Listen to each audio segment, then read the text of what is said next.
اوس زه غواړم چې تاسو ته یوه بله خبره هم عرض کړم. د نن سبا بریلیان بدعاتیان بس دا زموږ په علاقو کې د یوه لویه فتنه ده هم ده چې نام ځان ته ښکلې پیدا کا نوره کوه چې څه هم کوي. اوس دا بریلیان دعوه د عشق رسالت کوي چې مونږ عاشق رسول یو او دی اهل بدعت او اعتصام کې امام شاطبی رحمه الله د امام مالک قول نقل کړي چې بدعاتي سړی دعوه کوي د دې خبره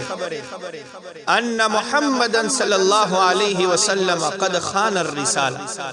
چل عیاذ بالله نبی پاک صلی الله علیه وسلم په دین کې زموږ سره خیانت کړي. اوس چې یو سړی خپل پیغمبر په دین کې خائن او خیانت کوونکی ګڼي هغه عاشق رسول کېدی شي؟ هرگز نشي کېدای. او بس دې ځان ته بسوي چې موږ عشاق رسول یو. د خپل بدعات باندې پردا پرچولو دی پاره او د خپل بدعات پټولو دی پاره ځان ته نامې خېری چې عاشق رسول. حاشا وکلا دا هرگز عاشق رسول نه دی او نه د دوی د عشق رسالت سره هیڅ تعلق شته، بلکې دا د رسول الله صلی الله علیه وسلم په ذات باندې او دغه په رسالت باندې یو دابه. اوس د 12 ربیع الاول روان دي، دوی بیا یو غوبل جوړ کړي. آقا کی آمد ہے مرحبا مرحبا دا سیزونه جوړ کړي او چې څوک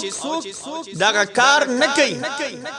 هغه متعلق وي چې دا عاشق رسول نه دي. ابلیس کے علاوہ سبھی تو خوشیاں منا رہے ہیں. 12 ربیع الاول باندې ابلیس او دا ابلیس مرګري وای چې هغه صرف خوشیانه نه منو کوي، نور ټول خوشیانه منو کوي.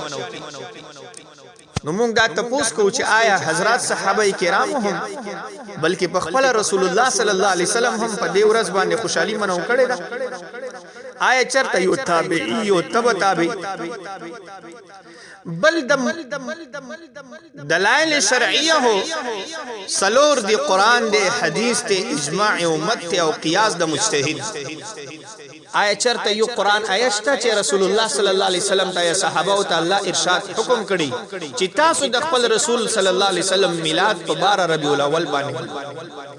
ګورئ؟ د رسول الله صلی الله علیه وسلم د پیدایش حالت او د زندګۍ سره متعلق د نشست او برخاست بلکې د نبی پاک صلی الله علیه وسلم د امتیاز او تذکرہ کول دغه هم مونږ عبادت ګڼو.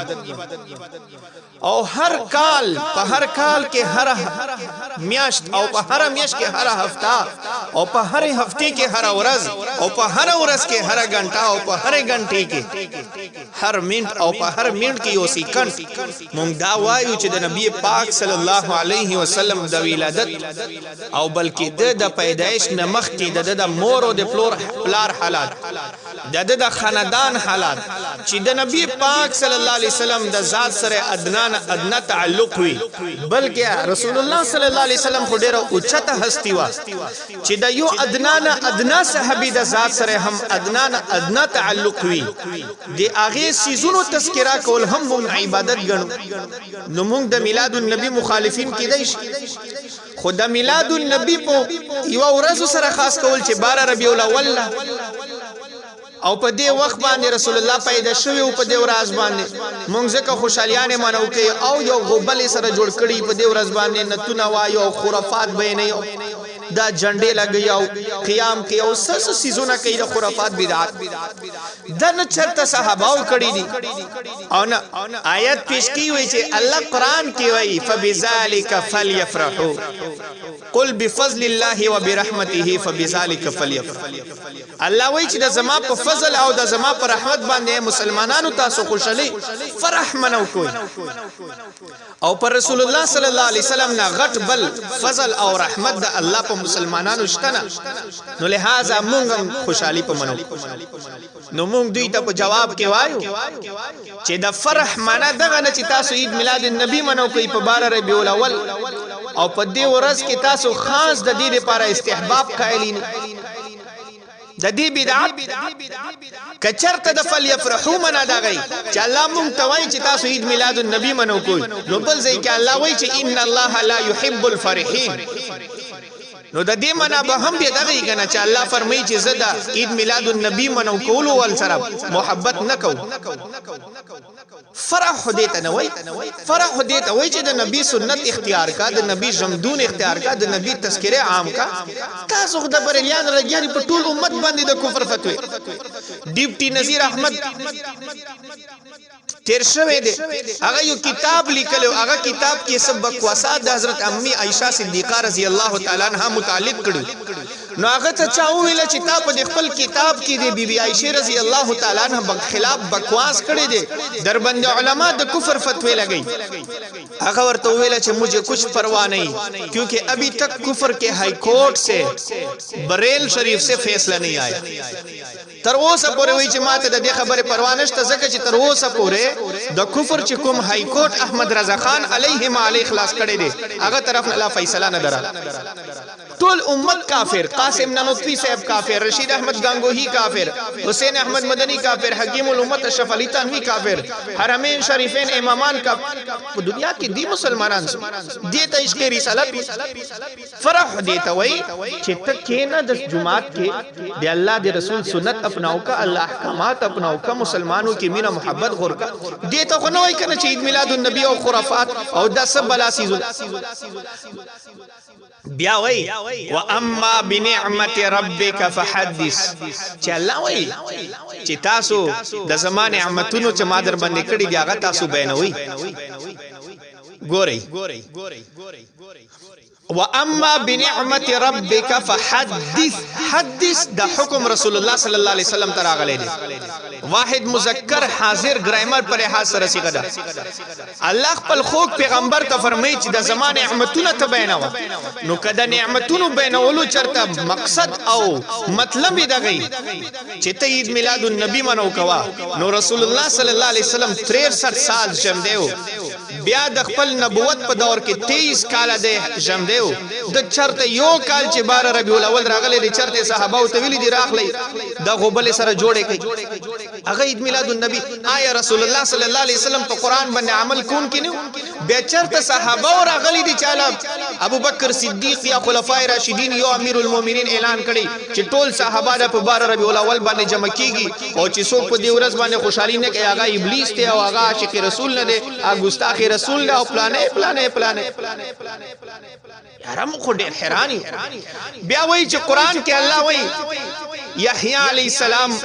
او د عیسی علیہ السلام متعلق وسلام علیہ یوم ولد و یوم یموت و یوم یبعث حیا او عیسی علیہ السلام متعلق اللہ عز وجل فرمائی والسلام علی یوم ولدت و یوم اموت و یوم ابعث حیا په دې آیتونو کې الله عز وجل د عیسی علی السلام او د یحیی علی السلام د پیدایش په ورځ باندې سلامتی نازله کړې نو بس د دې مطلب اوس دا شو چې د پیدایش په ورځ باندې خوشحالي کول عید میلاد النبی نو دا آیت خو د عیسی علی السلام او د یحیی علی السلام متعلق ده آیا چرته عیسی علی السلام او یحیی علی السلام خپل میلاد منو کړی یہ چرته رسول الله صلی الله علیه وسلم باندې د آیات را نازل شوی هغه چرته صحابه او تویل دي چې راځي چې په دا ورځ باندې عیسی علی السلام دنیا ته تشریف راوړیو یحیی علی السلام تشریف راوړیو الله هم په عید میلاد النبی منو کړی دی موږ به هم په منو تاسو جهالت چرته رسول الله صحابه او تویل دي نه یو کار نه قران نه ثابت دي نه حدیث نه او دا خلق چې دا قران او حدیث به نه امام سیوطی رحمه الله په خپل کتاب حسن المقصد فی عمل المولد کې یو ډېر خپل کتاب خبره کړې ده وایي چې لیس فیه نص بل فیه قیاس د عید میلاد النبی متعلق په قران او په حدیث کې هیڅ حکم نه دی راغلی بلکې وایي چې قیاسات او قیاس د مجتهد حجت ته او په دې باب کې د مجتهد قیاس هم سره نشته چرته امام اعظم ابو حنیفه امام شافعی امام مالک د حضرات عید میلاد النبی منو کړی دي د قران خو په صحابه باندې صحابه په مخ کې را نازل شو پر رسول الله باندې را نازل چرته رسول الله خپل عید میلاد النبی منو کړی دي چرته صحابه او عید میلاد النبی منو کړ او جی رسول الله بد دریم په ورځ باندې روزانه ول الکه بیختوزه د روزانه ول د عید میلاد النبی منو کول ته هم کینا روزا اونسا تاسو په دې ورځ باندې خوراکونو چرته یو بریلی ملابطه سنیلی چې په دا ورځ باندې روزانه د بدعات خرافات د امت ابتدائی شپږ او صدیانه 600-700 کال علما مفسرین فقها محدثین تابعین تبع تابعین د ټول حضرات د دې سیز نه خبرو بس د دې زمانه بریلیان ورېستل او چا کوم بشار استلیو عمر بن دحیه ابو الخطاب هغه د جواز فتوا ور کړی و دا یو درباری مولا لسان المیزان کې هغه متعلق ابن حجر وای چې کثیر الاحمق هغه انه احمق وای چې ډیر احمق سړیو بلید العقل عقل بیکار او عقل کار نه او نور هم پکې خبرې کړې چې ډیر بیوقوف او یسب السلف الصالح او سلف صالحین ته به کنځلې کولې بیکار انسان تیر شوی نو دا چې د قران آیتونه پیش کړي او د حدیثونه نو دا څنګه تاسو کوی چا په دې قران آیت او په دې حدیثونو باندې چرته رسول الله صلی الله علیه وسلم او صحابه او تابعین او تبع تابعین او ائمه مجتهدون پکې یو هم عمل کړی دي بس تاسو د دې زمانه را پیدا شوي او تاسو عید میلاد النبی منو کوي الله د دې فتنې د امت حفاظت فرمای عید میلاد النبی نه د قران نه ثابت دی نه د حدیث نه ثابت دی نه اجماع امت نه ثابت دی او نه قیاس نه ثابت قیاس د مجتهد یو بریلی د پیش کی چې امام ابو حنیفه رحمه الله بار ربی بلکې شیخ عبد القادر جیلانی رحمه الله خو وای په غنیت الطالبین کې چې بار ربیع الاول باندې رسول الله صلی الله علیه وسلم پیدا شوی نه بلکې وفات شوی دی او پیدایش ورځ 8 ربیع الاول بریلیانو ته مونږ وای تاسو په 8 ربیع الاول باندې خوشالي ولې نه کوي او د تاسو احمد رضا خان فتاوا رضویه کې هم دغه 8 ربیع الاول لیک نور ربیع الاول لیکل دي 12 ربیع الاول هغه تردید کړی دی الله د دې فتنې نه د امت حفاظت فرمایي